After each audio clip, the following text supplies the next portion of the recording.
Ladies and gentlemen, please welcome Dr. Gil Weinberg.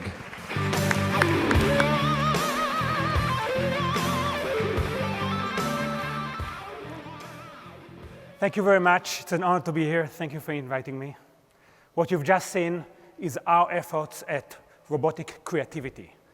Robots that in real time will come up with new musical ideas that will surprise us, humans, that will inspire us, that will lead us to play music in a way that we didn't play before, because the robots can use algorithms that humans don't use and have mechanical abilities that humans don't have.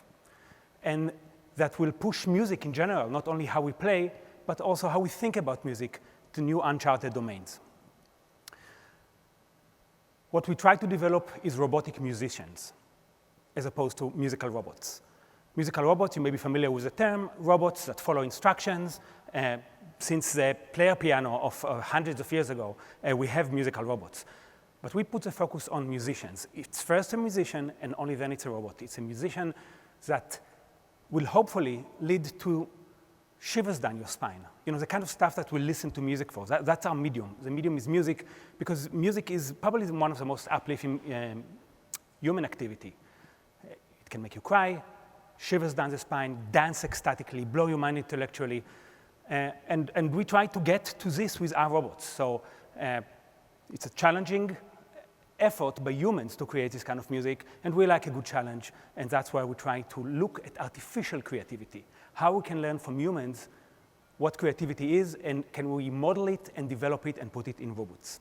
So there are two main questions that drive our work. The first one is, can we develop robots that will surprise us? Robots that will inspire us. And the second is, assuming we have success, can we learn something about our own creativity, humans' creativity, and maybe even push our own creativity to new uncharted domains, improve upon it, and create new experiences. So in order to develop artificial creativity, we'll have to look at human creativity. And this is a depiction of the brain of how we used to think about it. Left side analytical, right side creative. Today we know this is not true. This is not how the brain works. This is much more like how the brain works. It's very interconnected. For example, let's think about playing music or even listening to music. You have the auditory cortices, both sides of the brain activated for audio processing. For planning and anticipation, what will be the next note, whether you're composing or just listening to it. Frontal cortex, hippocampus in the middle, long and short-term memory. You have to know what happened in order to understand what is coming. Emotions, amygdala, even deeper. And even you up here, your motor cortex will be activated. Even if you don't dance, just by listening to music, you have motor activation. So it's all interconnected. And what we try to do in our group is take this interconnected approach one step further and say not only that they are interconnected, but we can use algorithms and we can use analytical thinking, what we used to think is the left brain, to actually give rise to creativity, what we used to think is the right brain. So actually one can lead to the other, and it's really, there's no difference between the two. So let's look at creativity. At its very simplest form, it's about creating a new artifact. But when we look at these pictures, we don't think these people are engaged in creative activities. Why not? Because it doesn't seem that they create an original artifact. It seems that they're creating the same thing again and again. So it has to be original. To be creative, something has to be original, and for that, it has to be based on a new idea. So not only an artifact, something that is a new idea that is original. How about that? This is a new, very original idea. It's a list of numbers, abstract idea, that the world had never seen before in this order, because a random number generator just generated it in milliseconds. So it's original, but obviously we don't think this is creative.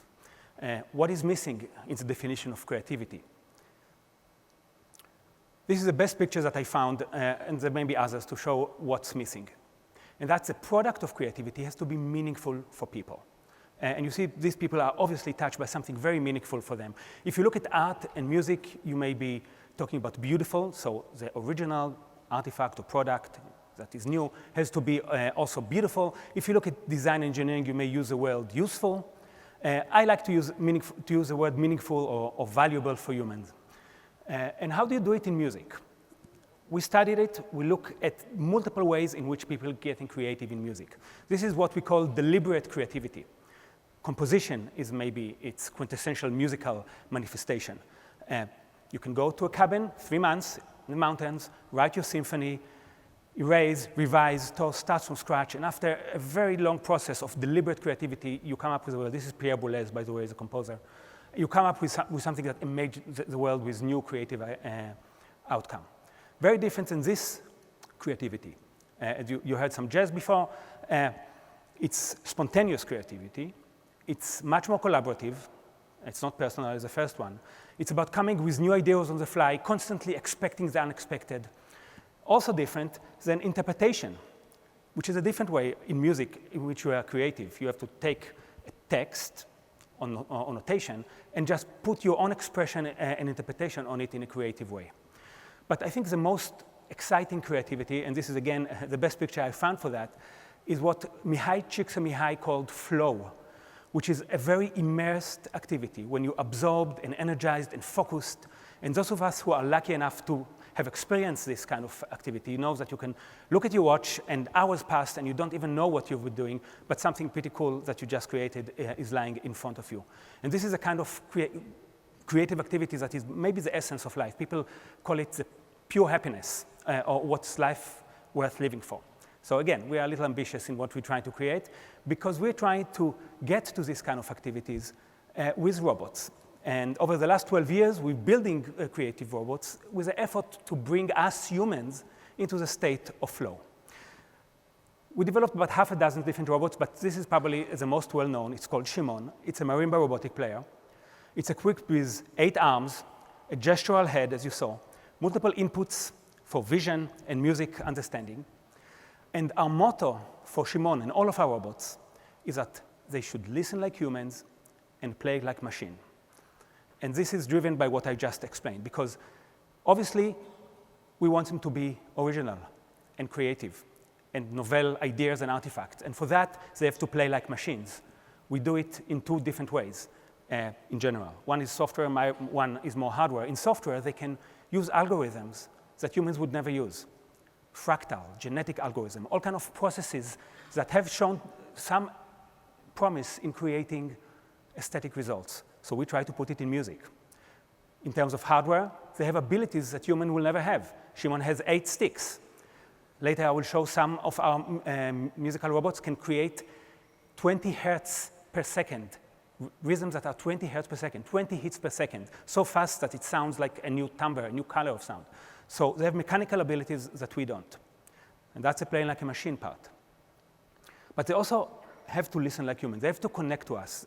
They have to understand music the same way we do. That's the whole meaningful, beautiful, useful, valuable to humans aspects of the game. And for this, we program these robots to understand chord progression, rhythm. They know when rhythm is syncopated or not. They know when there's tension and release. All of this is perceptual coding that will allow the robots to connect to us. So listen like a human and play like machines. Let's see a quick clip showing some of our efforts in that. You'll see the robot listen to the beat, then it detects the beat, listen like human. If it's 60 beats per minute, it will be slow. If it's 120, it will be fast. And then it tried to connect to me by just showing that it grooves with me. We believe that music is not only about what you listen to, it's also about movement, as I mentioned. So we go to live shows to see how people interact with each other, gestures, anticipation, collaboration. So the robot does that. And then based on inputs that we played before, just like you saw in the first clip, it will come up with its own ideas, and then we will try to build on them, both musicians, trumpet player, myself, and some others. Listen to the beat. Got the beat. Shows me that it got the beat. Heard the guitar. Shows the guitar that it recognizes the guitar. And now, based on this rhythm, it will start to play its own beat and its own melody. Some of the guitar input is driving this.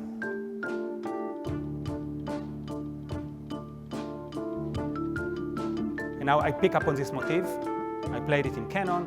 The trumpet player is building, and so the piece develops. And it's different. It's different. I played with humans. Humans are awesome. I love to play with humans.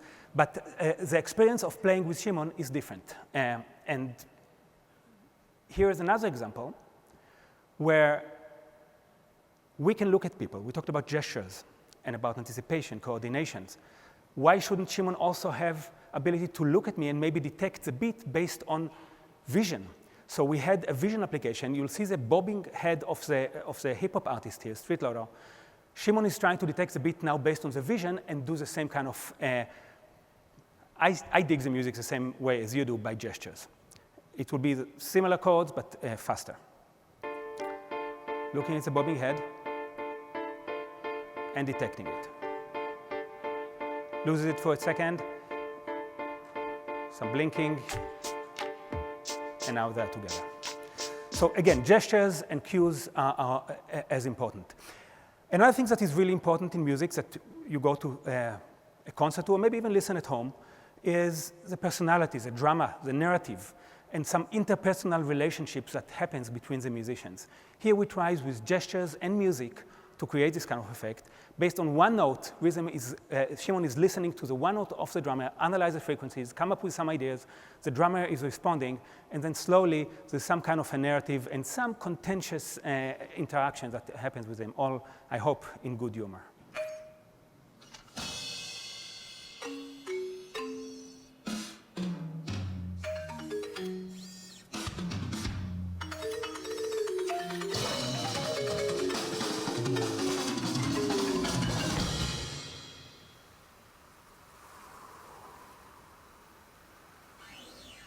So some of the work we're trying to do is with little degrees of freedom to try to build personality for Shimon.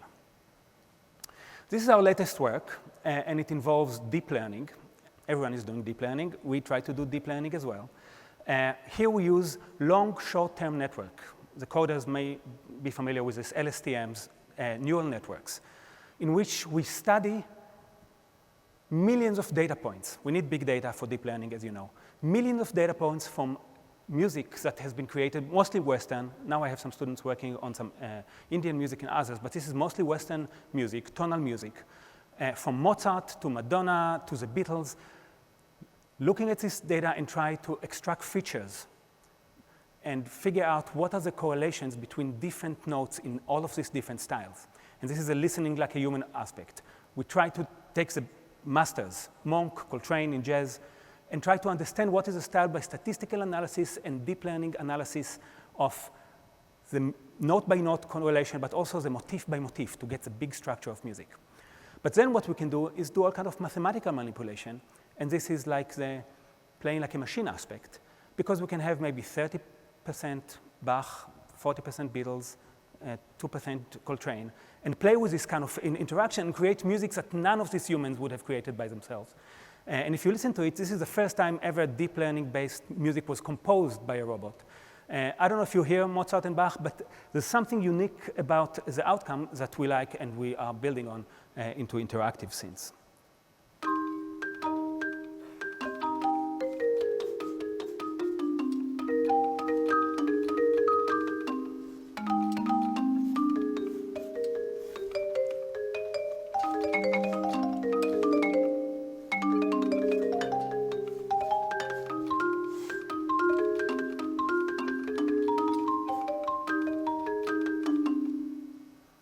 So this is more about the composition. We talked about different kind of creativity, improvisation you saw before, composition.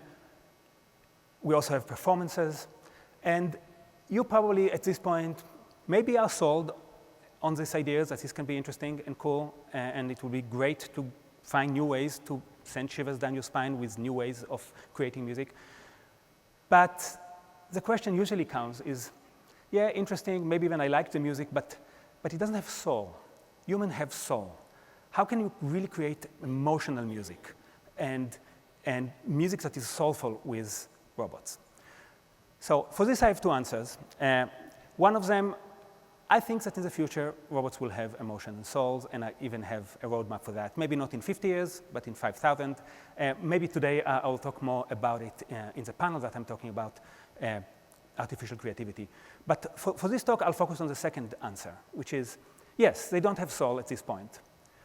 But this is not what it's about. It's about you as a human, me as a musician, and you, if you are musicians or just listeners, you bring the emotions, you bring the soul, you bring the expressions that humans are so good at. The robot brings what it's good at. It has unlimited memory. It can bring a piece that it listened to 10 minutes ago, or a section, or a motif, and played it just in retrograde, very accurately. It has mechanical abilities that humans can't. It can create all kinds of rhythms and tonalities and sonorities that humans cannot create. And it has algorithms that humans never use, genetic algorithms, fractals. So the promise is that you bring your soul and emotions as a human, they bring what they're good at, and together there will be a spark that will lead to new music and something creative and exciting and inspiring. So then the questions come, obviously. You have all seen the movies. What if it goes out of control and creativity is dangerous? And for this, at least for me right now, the answer is, we talk about music. So what's the riskiest stuff that can happen? The world will be filled with terrible, terrible music. Well, the world is already kind of filled with terrible, terrible music created by humans. So there is a risk, but the benefits, the gains that we can get, the new experiences of ecstatic and emotional music, for me, is worthwhile taking the risk. Of course, then would come the question, but would they take our jobs? And you probably have heard that before. And we are kind of okay with taking some factory jobs. We are starting to learn about being okay taking some white-collar code, machine learning in law and diagnostics. Radiologists are probably the first one to lose their jobs because machine learning can do better jobs than. But are you going to take creativity in music from us? People ask me, or they don't ask, but I feel they may think. And of course, creativity is different than just doing manual jobs. This is a picture on the left of Luddites in the Industrial Revolution trying to break looms that were threatening to replace them. You're probably familiar with this, because they're afraid that they will have no jobs after the looms will replace all humans in factories. And of course, today we know unemployment is as low as it have ever been, pretty much. And if you look at the jobs that technology have taken, you see that many more jobs that the Luddites couldn't have imagined have been created. On the other side of the picture is Berliner, who invented the vinyl. That's a more relevant example in music. And people actually thought this will kill live music because it was so much better than Edison coil. It sounded really well, and people thought, okay, I will listen to music at home. There will be no more work for musicians. And again, today, we know that not only actually all musicians make most of the music from live performances. We're not going to go into Spotify and the rest, but recording music is not something that generates revenue for musicians. But the vinyl actually created so many jobs that Berliner had no way of even envisioning, many more than it killed. There wouldn't be hip-hop today without vinyl. There would be scratching. A whole industry, if you look at Billboard 100, it's basically hip-hop from Atlanta, trap. It's enabled this. It led to scratching, to hip-hop, and to what we have today. So yes, again, the question is, yeah, but this time it's different because it's not only physical and technical skill, it's the cognitive and creative skills. And this leads maybe to the next project that I'm working on, which is instead of being worried that robots would take our jobs and replace us and singularity and all of this science fiction talk, how about we try to bring all of this development, the machine learning and the artificial intelligence inside our body and make us the species that evolves to replace us, which leads to Jason Barnes. He is an amputee drummer, and he was a musician from a very early stage, picked up drums in around 6, but then when he was 23, a terrible accident, he lost his arm, electrocuted. He was very depressed. Music was his life, like many of us in a group, and he thought that he will have no way to continue, but he was a strong guy, and he developed himself. This is something he developed himself, a prosthetic arm that allowed him to play again. But what he was missing was a wrist. So he could do something, he could move the arm, but he couldn't control the expression of a wrist. And if you're a drummer or any musician, you know there's a lot of expression and a lot of musicality in moving the wrist. So he came to me, found me, he probably Googled robot music, and he found some of the Shimon clips. And he asked if we can use our technology to develop an EMG, electromyography-based prosthetics that will sense electric spikes from his muscle in the forearm that he does have, so he can control the stick. He can have an artificial wrist, so to speak. And I said, sure, that's very interesting. I was just looking and bringing some of the artificial intelligent, artificial creativity into the human body. But then I asked him, would you be willing to play along with me? Because as you know now, I'm interested in playing like a machine. How about it has 2 sticks? And I'll show you different ways in which we use the 2 sticks. And not only that it has 2 sticks, but each stick can play 20 hertz. Each stick can play 20 hits per second, much faster than any human. The top human can play is 12. Here we can do 40 hits together. And it can also lead to all kinds of virtuosity that humans can't have, because one of them can play 20 and one can play 19, and you have polyrhythms that are humanly impossible. Let's see Jason's face the first time. This is why we're doing what we're doing. The first time he was playing with a polyrhythmic stick, and then he will show you, and he will voice over how this EMG works.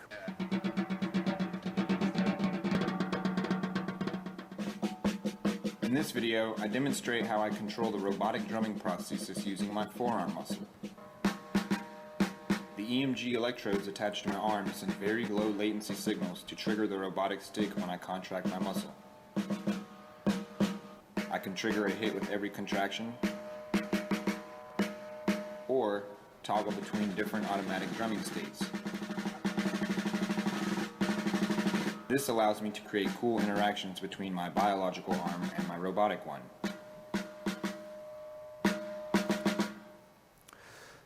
This is Jason in the Kennedy Center performing his own piece after he actually didn't play for a couple of years, coming and becoming a traveling musician at the Kennedy Center, and see how it plays so fast that it sounds like a timbre, it sounds like a color of sound.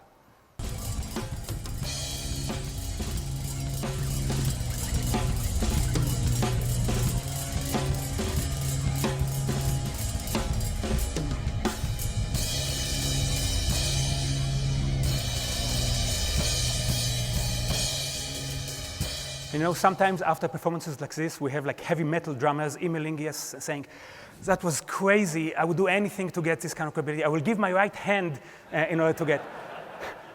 I don't think they mean it literally, because if they did, I think we have a solution for them. This is another example of artificial creativity. I asked Jason, how about we continue to play along with my interest and only control one stick? You saw how he could control being under control, but have the second stick with a mind of its own.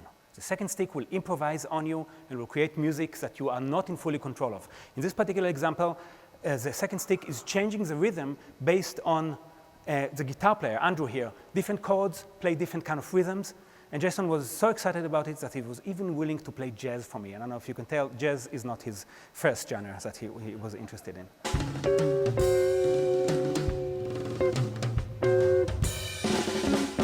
The stick constantly changes, and Jason adapts.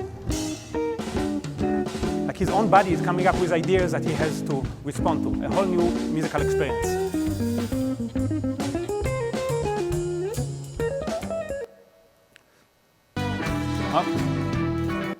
Okay, so now you probably ask yourself, why not bringing Jason and Shimon together and have them together influencing each other? Oftentimes I get the question, how about robots play with robots? I always say, it's about the humans. I have to have humans in the mix, but I would love to have multiple robots interacting with each other, or cyborgs. And this is a piece that we just played with Jason and Shimon together.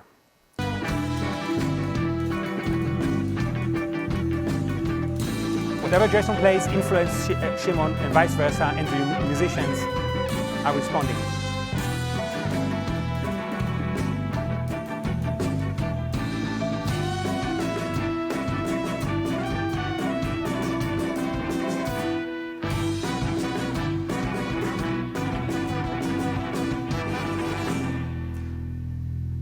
And this music is created by Shimon using deep learning, and Zach, the guitar player, my student. Again, I think you can hear some mechanical, robotic element of music, but I think you can also hear the human elements in it, and that's exactly what we're interested in. So this was very successful, and we decided to have everyone, at least the possibility for everyone to be able to play with this. Jason is traveling with us around the world and always has a huge line next to him wanting to talk to him. No one cares about the professor. But we wanted to have a third arm for every drummer. And this is our first effort. The arm actually knows where your hands are. So if you go to the hi-hat and the snare, it will go there. If you go to a different snare, it will respond. When you play faster, it listens to the music. It can play faster. And we also look at EEG, talking about a mind of its own. I don't think Tyler really understands what's going on now. We can probably retake that. No, we don't retake that. We keep that. We're still working on the brain. It's very noisy. It's very difficult to get good signal from this. So this is the last project I'm going to show. I wish this particular one was my project. It's not. You may recognize it from Star Wars. This is Luke Skywalker hand. But I was inspired as a kid by Luke Skywalker hand. And it came to mind where we figured out that we cannot let Jason have the exact expression of a musician. It all looks nice and cool, and we perform and so on, but basically it flexes and relaxes. It doesn't give you all the degrees of freedom, and you cannot have finger by finger kind of control of the stick, which is very important. And the reason we cannot do this is EMG is very noisy. You put a sensor on the forearm, it doesn't sense the exact muscle very close. For you to understand what are the subtle and delicate gesture of the finger. So I was interested in that, and trying it on myself, we went to a lab, and I tried this acupuncture-based, needle-based EMG, hoping that if we can get it closer to the muscle, we can control more, we can learn more. And then we had a eureka moment that is absolutely great, because in the lab, there was an ultrasound machine, and I asked the technician, can you just show me my muscle when I bend finger by finger? And so I can know where to put the EMG, the acupuncture needle-based EMG. And when we put the probe, the ultrasound probe, it was a eureka, because we saw that there's direct correlation between each finger that is being played, just with the naked eye of the ultrasound. We saw that the muscle are moving in different directions. The electric spike could just give you whether there's a signal. But by looking at the muscle, we saw different speeds, different directions, exactly the best data to use machine learning. And in this case, for the programmer, we use convolutional neural networks to learn from the muscle, to train the muscle what finger is being bent, and then to predict. And as you can see, we got amazing correlation, both discrete, but also some continuous. First, we tried it with my student, Jay here. But very quickly, we decided to go to Jason, and this is the first time Jason tried it. And again, this is why we're doing what we're doing. Wait. There you go.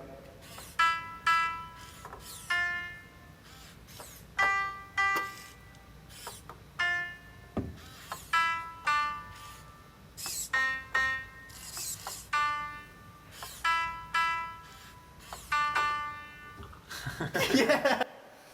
This is why. And now we're actually trying to commercialize this. Because if it worked for people with disabilities, it can work for anyone. And you can see the ultrasound, how we sense it. You look at the muscle, how clear it is, how it moves. And we can use machine learning for that. For gestural interaction, for AR and VR and remote operation of robots and smart control of homes, a lot of exoskeleton, continuous and accurate without a glove, cumbersome glove, without vision, setting up cameras and so on. So that's also very exciting. But I think the most exciting thing for me is still going back to bringing all our research in creativity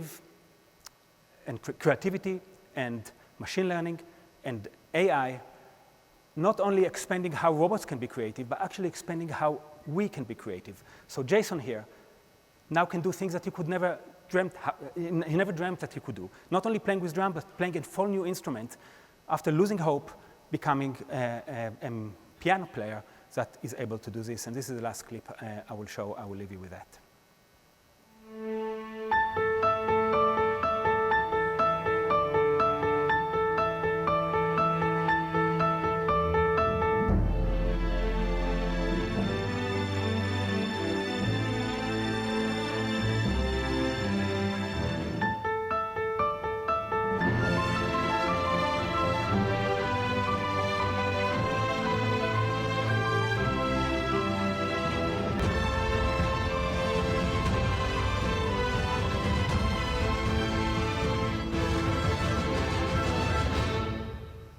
Thank you very much.